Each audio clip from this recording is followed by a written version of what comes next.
వేసి ఇక్కడ returning wall కట్టారు. కానీ మీరు ఒకసారి విజువల్స్లో చూడొచ్చు క్లియర్గా ఇక్కడ బుడమేరుకు సంబంధించి ఎక్కడ కూడా ఈ ప్రాంతం వరకు మొత్తం రిటర్నింగ్ వాల్ నిర్మించారు. కానీ ముందు ప్రాంతం వరకు కూడా ఎక్కడ కూడా సరిగ్గా రిటర్నింగ్ వాల్స్ నిర్మించలేదు. దానికి సంబంధించిన పనులేమీ జరగలేదనే విమర్శలు వస్తున్నాయి. కొంచెం ఇక్కడి నుంచి కొత్తవేట దూరంలో మరొక అంటే గట్టుకు సంబంధించి కోతకి గురవుతుంది వచ్చే వర్షాకాలం కాబట్టి బుడమేరుకు సంబంధించి వాటర్ అంతా కూడా మళ్ళీ పొంగితే కనుక మళ్ళీ గట్లు కోతకి గురయ్యే అవకాశం ఉంది. కొన్ని చోట్ల గట్టంతా కూడా బలహీనమైనటువంటి ప్రాంతాలు ఉన్న ఆ ప్రాంతాలను గుర్తించి అక్కడ కట్టుదిట్టమైన చర్యలు చేపట్టాలి. ఎందుకంటే బుడమేరుకు సంబంధించి ఎక్కువ వాటర్ వస్తున్న నేపథ్యంలో గత ఏడాది 11,000 క్యూసెక్ల కెపాసిటీ ఉన్న బుడమేరులో 45,000 క్యూసెక్ల వాటర్ రావుతుంటూ అటు కృష్ణానదికి సంబంధించిన వాటర్ కూడా ఇటు బుడమేరులోకి రివర్స్లోకి పోడెత్తడంతో అటు వెలగరేరు రెగ్యులేటర్లను కూడా మొత్తం 14 గేట్లను ఎత్తి ఒకేసారి వాటర్ను విడుదల చేయడంతో మొత్తం జల ప్రళయం కనిపించింది. దాదాపు 10 రోజులు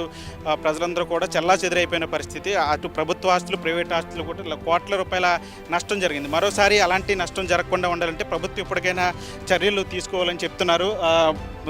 దీని మీద ఇప్పటికైనా కట్టుదిట్టమైన చర్యలు తీసుకోవాలని చెప్తున్నారు. ఎందుకంటే ప్రస్తుతానికి బుడమేరుకు సంబంధించి ప్రమాదం ఏమీ లేదు. కానీ ప్రమాదం లేదు అని ఖచ్చితంగా మనం చెప్పే పరిస్థితి లేదని తెలుస్తుంది. ఎందుకంటే ఈ బుడమేరుకు సంబంధించి పూర్తిగా కూడా ఆక్రమణకు గురవటం, అదేవిధంగా ఎక్కడికక్కడ కట్టడాలు కట్టడం, మరోవైపు ప్రక్షాళన చేయకపోవడం, బుడమేరు వాటర్ అంతా కూడా ఇక్కడ మైలవరం అడవుల్లో పుట్టినటువంటి బుడమేరు అటు కొల్లేరుకు వెళ్ళి కలవాల్సి ఉంటుంది. ఇటు విజయవాడ నగరంలో దాదాపు 8 నుంచి 10 కిలోమీటర్లు విజయవాడ నగరం గుండానే వెళ్తుంది. కానీ బుడమేరు విజయవాడ నగరం వచ్చిన తర్వాతే విస్తరించాల్సి ఉంటుంది. కానీ అక్కడ దాదాపు 7-8 కిలోమీటర్ల పరిధిలో కూడా మొత్తం బుడమేరు అంతా కూడా కుచించుకుపోయిన పరిస్థితి. ఎక్కడికక్కడ దాన్ని నిర్వహణ సరిగ్గా చేయకపోవటం, మరోవైపు అక్రమ కట్టడాలను తొలగించకపోవటం, దానికి సంబంధించి ఇప్పటికే చర్యలు తీసుకోకపోవటం అనేది కూడా ఒక ప్రశ్నగా మిగిలిపోయింది. దానికి సంబంధించి ఎన్నో ఏళ్ల నుంచి అక్కడ కట్టడాలు కట్టుకుని ఉన్నారు. వాళ్ళందరినీ కూడా ఏ విధంగా ముందుకు తరలించాలి, పక్కకు తరలించాలని దాని మీద ప్రభుత్వం కసరత్తులు చేస్తుంది. ఈలోపు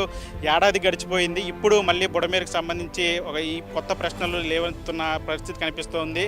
బుడమేరు మళ్ళీ పొంగితే ఈసారి విజయవాడ ప్రజల పరిస్థితి ఏంటనే ఒక కొత్త ప్రశ్నలు కూడా ఉత్పన్నమవుతున్న పరిస్థితి కనిపిస్తుంది. దీని మీద ఎప్పటికైనా ప్రభుత్వం చర్యలు తీసుకోవాలని చెప్తున్నారు. ఎందుకంటే వర్షాకాలం ఇంకా పూర్తిగా రానప్పటికీ కూడా ఇప్పటికే వదంతులన్నీ కూడా వస్తున్న పరిస్థితి కనిపిస్తూ ఉంది. బుడమేరుకు సంబంధించి మళ్ళీ వరద వస్తే ఈసారి విజయవాడ ప్రజల పరిస్థితి ఏంటనే ఒక ప్రశ్నలు లేవరెత్తున్న నేపథ్యంలో ఇప్పటికైనా ప్రభుత్వం దీనికి సంబంధించి చర్యలు చేపట్టాలని చెప్తున్నారు. ఇటు బుడమేరు విజయవాడ గుండా ప్రయాణించి అటు ఎనికేపాడు కెనాల్ మీదుగా కొల్లేరుకి వెళ్ళాలి. కొల్లేరు నుంచి ఉప్పుటేరు మీదుగా అటు సముద్రంలో కలవాల్సిన పరిస్థితి. కానీ కొల్లేరులో కూడా పూర్తిగా ఆక్రమణలు, అదేవిధంగా అక్రమ చేపల చెరువులు, అదేవిధంగా కొల్లేరు ప్రక్షాళన చేయకపోవడం, సరైన నిర్వహణ లేకపోవడం, అక్కడంతా కూడా గుర్రపు టెక్క కూడా అంతా కూడా పేరుకుపోవడం, మరోవైపు ఈ చేపల చెరువులు అక్రమంగా తవ్వటం, ఇదంతా కొల్లేరు అంతా కూడా పూర్తిగా కూడా నాశనం అయిపోయింది. కొల్లేరులోకి వెళ్ళాల్సిన వాటర్ అంతా కూడా ఓళ్ళ మీదకి వచ్చేస్తున్న పరిస్థితి కనిపిస్తుంది. ఇప్పుడు 3 చోట్ల ప్రమాద పరిస్థితులు ఉన్నాయి. అటు మున్నేరులో మున్నేరు వైరా వాగులు పొంగితే కనుక కృష్ణా నదికి వరద పోటెత్తే అవకాశం ఉంది. గత ఏడాది ఎప్పుడు రానంతటి వరద 11 లక్షల క్యూసెక్ల పైగా వాటర్ వచ్చింది.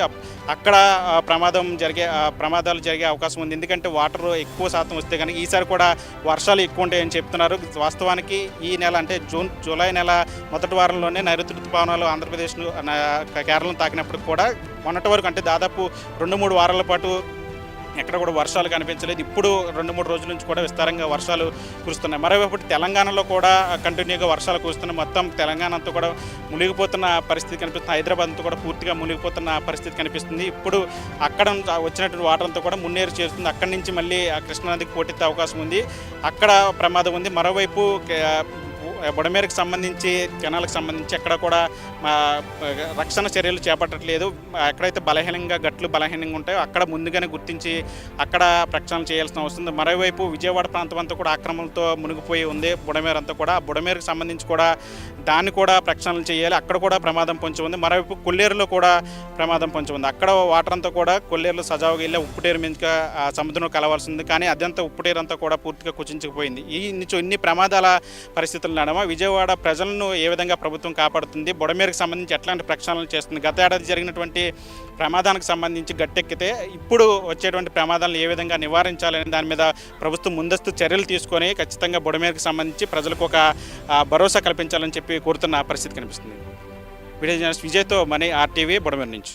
ప్రస్తుతం నేను బుడమేరు ప్రాంతంలో ఉన్నాను. ఏదైతే గండ్లు పడి ఊళ్ళు కొట్టుకుపోయిన ప్రాంతం ఉందో ఆ ప్రాంతంలో ఉన్నాను. ఒకసారి మీరు విజువల్స్లో చూడవచ్చు. ఈ ప్రాంతంలోనే గత ఏడాది సెప్టెంబర్ 1వ తేదీన గండ్లు పడటం, పెద్ద ఎత్తున వరద నీరంతా కూడా మొత్తం అటు విజయవాడ, ఇటు ఫెర్రీ, ఇబ్రహీంపట్నం ప్రాంతం అంతా కూడా మునిగిపోయిన పరిస్థితి. అయితే ఇప్పుడు ఈ బుడమేరుకు సంబంధించి మళ్ళీ వరదలు వస్తాయంటూ కూడా సోషల్ మీడియాలో ఒక ప్రచారం అయితే జరుగుతూ ఉంది. అయితే ఈ వాస్తవ పరిస్థితులు తెలుసుకోవడానికి ఆర్టీవీ క్షేత్రస్థాయికి వచ్చింది. ఏదైతే బుడమేరు గతంలో జరిగినటువంటి గండ్ల ప్రాంతం ఉందో ఆ గండ్ల ప్రాంతంలోనూ ఒకసారి మీరు విజువల్స్ చూడవచ్చు. ఇది బుడమేరుకు సంబంధించినటువంటి గండ్లు పడిన ప్రాంతం. 3 గండ్లు పడి మొత్తం వాటర్ అంతా కూడా అటు విజయవాడ ప్రాంతం అంతా కూడా మునిగిపోయిన పరిస్థితి. ఇటు కృష్ణానదికి పోటెత్తిన వరద నీరంతా కూడా అటు ఇబ్రహీంపట్నం, ఫెర్రీ ఆ ప్రాంతాలంతా కూడా మునిగిపోయిన పరిస్థితి.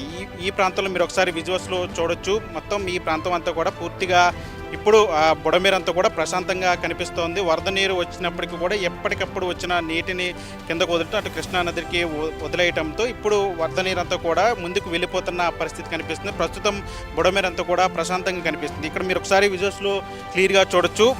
ఇది గండ్లు పడిన ప్రాంతం. ఈ ప్రాంతం అంతా కూడా అప్పుడు నీటిపారుదల శాఖ మంత్రిగా ఉన్నటువంటి నిమ్మల రామానాయుడు దగ్గరుండి ఈ ప్రాంతం అంతా కూడా పూర్తిగా కూడా దీన్ని ఈ వర్క్ చేయించిన పరిస్థితి. రాత్రింబవళ్ళు కూడా కష్టపడి ఈ ప్రాంతం అంతా కూడా పూర్తి చేసిన పరిస్థితి. మొత్తం ఇదంతా కూడా ఒకసారి మీరు విజువల్స్లో క్లియర్గా చూడొచ్చు.